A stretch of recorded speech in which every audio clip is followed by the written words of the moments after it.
जय जगन्नाथ। आज 6 एप्रिल शनिवार। चलतु देखा आज खबर।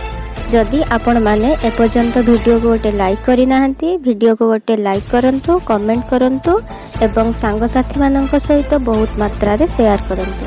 ताहले चलतु खबर उपर नजर पकाइबा। ओडिशा रे 4टी पर्यायर निर्वाचन अनुष्ठित हेबो। तेणु एही 4टी पर्यायर कर्मचारी मानकु छुट्टी प्रदान पई राज्य सरकार घोषणा करिसंती। निर्वाचन समय रे बैंक, बैंकिंग सेक्टर, सरकारी ऑफिस एवं कोर्ट आदि बंद रहिबो। एने राजस्व और विपर्यय परिचालना विभाग पक्षरु एक निर्देशनामा जारी करा जायछि। आसंता ओडिशा रे निर्वाचन आरंभ हेबाकु जाउछि। मे 13 तारिख रे राज्य निर्वाचन प्रथम पर्याय मतदान हेबाकु थिबा बेले पर्याय क्रमे मे 20, 25 एवं जून 1 तारिख रे ओडिशा रे निर्वाचन मतदान करा जिवो। तेणु कर्मचारी माननकु पर्याय क्रमे भोट देबाकु छुट्टी मंजूर करिसंती राज्य सरकार। ट्रैफिक छकरे छिड़ा होइथिले भी मोबाइल व्यवहार करि परिबे नाही यूजर। एथिपाई नुआ नियम जारी करा जायछि। नियम न मानिले सीधा सड़क गाड़ी जबत करी उठाई नहीं पारे पुलिस।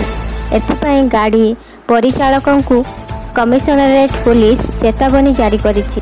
रास्ता रे गाड़ी रे बसी टाइम पास पाई मोबाइल व्यवहार करिबा पड़िबो महंगा। गाड़ी जबत करिबा सह जुरिमाना एवं जेल भी जाई पारंती गाड़ी चालक। आसंता 6 तारिख जाए लगी रहिबो असह्य ग्रीष्म प्रभाव। दिन में जेतिकी गरम सह गुळुगुळी अनुभूत हेउछि, राति रे भी अस्तव्यस्त करिबो। संभाव्य स्थिति को देखि आज 3 दिन पर्यंत विभिन्न जिला पाई हीट वेव सह येलो वार्निंग जारी करिछि पाणीपाग विभाग। से सबु जिला हेउछि नयागढ़, बौद्ध, कंधमाल, कटक, भद्रक, जाजपुर, बलांगीर, कलाहांडी, मालकानगिरी, कोरापुट एवं ढेंकानाल। एही 11टी जिले में दिन में प्रबल ग्रीष्म प्रवाह सह राति रे प्रबल गरम अनुभूत हेबो। अर्थात साधारण तापमात्रा ठारू अधिक 3 ରୁ 5 डिग्री रहिबो।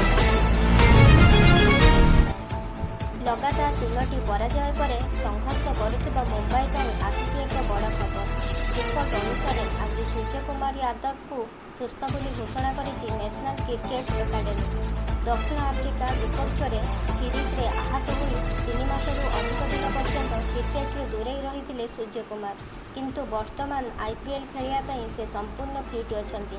तेबे वर्तमान समस्त जंत्रणा से मुक्त होई सारिछंती एवं मैच खेलिया प्रस्तुत अछंती बोली सीबीसीआई तरफ कहा जायछि।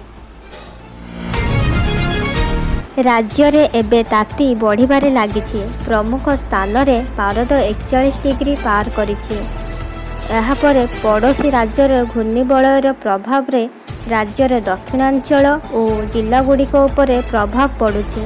फल रे एही सबु जिल्ला रे वर्षा नहीं पूर्वानुमान करिछि पाणीपाग विभाग।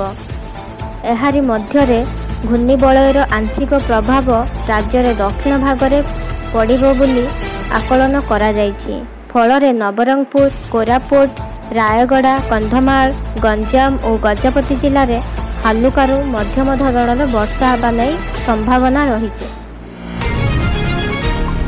राष्ट्रीय शैक्षिक गवेषणा और ट्रेनिंग परिषद एनसीईआरटी पक्षरु द्वादश श्रेणी इतिहास पाठ्यक्रम रे परिवर्तन करा जायछि। हरप्पान सभ्यतार उत्पत्ति और पतन चैप्टर को बदलाई दिया जायछि। एही परिवर्तन चलित शिक्षा वर्ष 2024-25 रु लागू करा जिवो। एही भली लेटेस्ट न्यूज रो अपडेट सर्वप्रथम जानिबा पई आपण माने आम सह जोड़ी होई रुहंतु। एबे ही सब्सक्राइब करी पाखरे थिबा बेल आइकन को क्लिक करंतु। Bureau report RJ news 24।